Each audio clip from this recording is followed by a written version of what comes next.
तो hello guys इस video में बात करने वाले हैं बवासीर क्यों होती है गाइस। तो बवासीर की कुछ कंडीशन होती है गाइस, क्यों होती है, क्या कारण होते हैं इसके। तो बवासीर एक ऐसी बीमारी है जो कि लोगों को बताने में शर्मिंदगी का महसूस करते हैं, क्योंकि इस कंडीशन में जो है आप बता नहीं सकते कि भाई आपको बवासीर है। तो बहुत शर्माते हैं लोग ज़ाहिरी तौर पे, मतलब किसी को बताना कि गवारा नहीं करते हैं। तो इस कंडीशन में आपको बवासीर को कभी भी नहीं छुपाना है। जब भी आपको बवासीर हो तो आपको किसी भी डॉक्टर की एडवाइस लेनी चाहिए, फिर किसी अच्छी सलाह लेनी चाहिए जिससे कि आपकी बवासीर जो है ख़त्म हो जाए, क्योंकि ये बहुत घातक बीमारी है गाइस। आपका एनएस होता है, उसके जो बाहरी पार्ट में जो है गाइस सूजन आ जाती है, मस्से बनने लगते हैं, और कुछ कंडीशन होती है आपको पोटी करने में दिक्कत होती है। पोटी जब आती है तो गाइस छिलती चली जाती है और उसमें जो है खून आने के बहुत ज़्यादा चांसेस होते हैं। किसी को बहुत ज़्यादा खून आता है बवासीर में।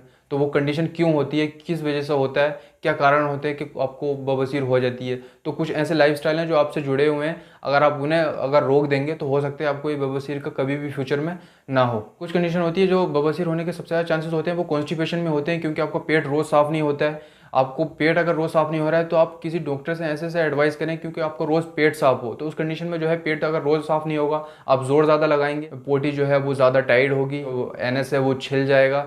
तो उससे जो है म्यूकस जो होता है, म्यूकस जो है वो छिल जाता है, धीरे धीरे छिलने लगता है, उस पर सूजन आ जाती है, मस्से होने लगती हैं और फिर खून आने लगता है इस कंडीशन में। तो आपको पेट का ज़्यादा ध्यान रखना है, क्योंकि आपको कभी भी कॉन्स्टिपेशन न हो। जो लोग ज़्यादा खड़े होने का काम करते हैं, जैसे कि लगातार रेगुलर बेस पर अगर आप खड़े होकर काम कर रहे हैं, पूरा दिन आपको खड़ा होने का काम है, तो उसे आप इग्नोर करें, क्योंकि आप खड़े होकर जितना काम करेंगे तो उसमें जो है बवासीर होने के सबसे ज़्यादा चांसेस होते हैं। तो उसमें आपको अवॉइड करना है कि आप खड़े ना होकर काम करें। मोटापा भी एक बहुत बड़ा रीज़न है, आप हाई चांसेस हैं बवासीर होने के। तो आपको मोटापे पर अपना ध्यान रखना है, आपका हेल्थ पर अपना ध्यान रखना है, और आप हेल्थ पे ध्यान देंगे तो आपको बवासीर भी नहीं होगी। और बहुत सारी जो कंडीशन है, बहुत सारे जो आपको हेल्दी रहेंगे तो जो बहुत सारी बीमारियां हैं उनसे भी दूर रहेंगे आप। प्रेगनेंसी में भी हो जाती है, प्रेगनेंसी पहले से भी हो सकती है और डिलीवरी के बाद भी हो सकती है। ड्यूरिंग प्रेगनेंसी भी और डिलीवरी के बाद भी हो सकती है प्रेगनेंसी। तो उस कंडीशन में आपको ध्यान रखना है आपको कॉन्स्टिपेशन का, क्योंकि कॉन्स्टिपेशन की ज़्यादा दिक्कत रहती है प्रेगनेंसी में। ड्यूरिंग प्रेगनेंसी पेट आपका रोज साफ नहीं होता है, तो उस कंडीशन में आपको ध्यान देना है कि आपका पेट साफ हो रहा है या नहीं हो रहा है। किस तरीके से आप पहचान सकते हैं कि आपको बवासीर है। खून का ज़्यादा आना,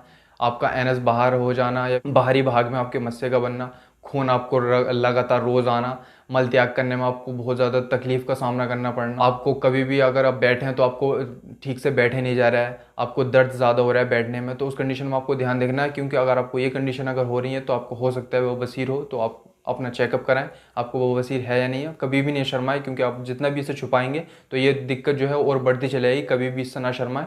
तो आपको जो एक चीज़ का ध्यान देना है, आपको कॉन्स्टिपेशन का ज़्यादा ध्यान देना है, क्योंकि आपका पेट रोज़ साफ़ होना चाहिए। अगर पेट आपका रोज़ साफ़ हो रहा है तो हर बीमारी से आप निजात पा सकते हैं। बवासीर आपको कभी नहीं हो सकती। तो गाइस वीडियो अच्छी लगी तो वीडियो को लाइक कर देना, चैनल पर हो तो चैनल को सब्सक्राइब कर देना।